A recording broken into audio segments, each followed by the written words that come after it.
Well, everyone, the closer that we get to this iPhone 12 event, the more and more we end up finding out. And first of all, I kept making more renders and hopefully they turn out well. I think I'm actually getting a little bit better. I could be totally wrong. I could be going in the opposite direction, but let me know what you think of these specific renders that I'm making. But Mac Rumors just recently put out this article. I don't know if they put it, I don't know if it's them or whoever, but basically the storage capacity of these new iPhones may not be exactly where we want them to be. So in my opinion, increasing the storage of these iPhones is one of the more important things they can do. If they're not going to go and change up the design crazy, I mean, they're going to change it up with the flat sides and everything, but if they're not going to go and remove the notch or, do anything insane like that, or USB Type-C or something, then I think the best thing they can do in this case is increase the baseline storage model. So as we know, 64 gigabytes is the base model that you can get on all the iPhones. And a couple of years ago, if you remember, I mean, that may have been like the mid-tier model, like with the iPhone 6s and with the iPhone 5 and stuff, like 64 gigs, that was a lot back then. But as games begin to get bigger and bigger, and as our resolutions become more and more higher, maybe 4K will be the norm, we need more storage in order to kind of, maintain the amount of stuff we have on our device. And it's looking like the iPhone 12 series will probably still have the 64 gigs for the base model, at least for the two bottom tier iPhones.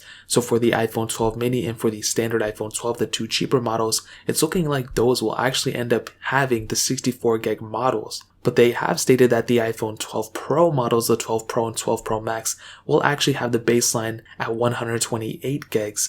So I find that kind of weird. It's just like, why won't they just increase it for both? Why don't they just do that? Why do they have to split it up even more? I feel like for the people who are going to get those baseline iPhone 12, the 64 gigs, the reason Apple's doing this is they want more people to buy iCloud services and iCloud storage from them. But I wouldn't personally, like if I'm spending a cheaper amount on an iPhone, I don't really want to spend more on an iCloud, you know what I mean? So I don't know what exactly their thought process is here, but they know more than I do. So it seems like they got half of it right. It seems like they did, the iPhone 12 mini. It looks like with the iPhone 12 Pros, it looks like they're increasing those. But if they don't increase those baseline iPhones, that's going to be extremely weird. You look at all these other phone manufacturers, you look at Samsung and OnePlus and all these, they don't have a baseline 64. They have a baseline at like 128.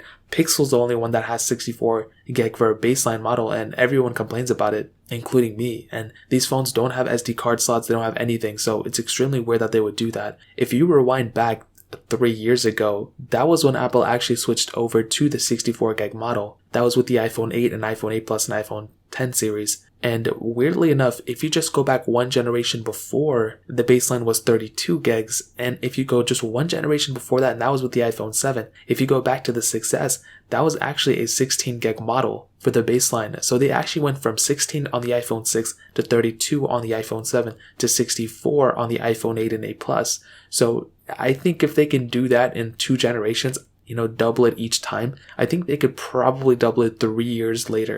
I think 128 would be an extremely good amount. If you also take in mind that they don't really have a 128 gig model for, the top tier iPhone 11 Pros. I think they have one for the iPhone 11, but they don't have one for the iPhone 11 Pros. So it would be really, really nice if they were to do that. That would be really awesome. Other than that, I think the pricing structure, as I said before, I think, either they're going to cost $749 for the base model and then $799 for the top tier iPhone 12, or $699, some people have said, for the iPhone 12 mini, and $749 for the top tier iPhone 12. I'm not really too sure. I'm not like 100%, I'm not really too sure. I hope it's cheaper, but I guess we'll find out. But with these storage models, I guess we'll just kind of wait and see what happens. But I really do hope they increase all the storage model sizes for the base models and not just, the top tier models that people are already going to spend a ton of money on. So that really pretty much covers it up. If you guys have any other questions or anything, let me know in the comment section below. Hit the like button, that would mean so much, but definitely hit that subscribe button. Every single subscriber that we get really does count, so it means so much if you guys could hit that. Also check out the other links down in the description as well. My Twitter, my Instagram, my second channel. More importantly than everything else, I love every single one of you guys. Hopefully I'll catch you guys in the next video. Peace out till then.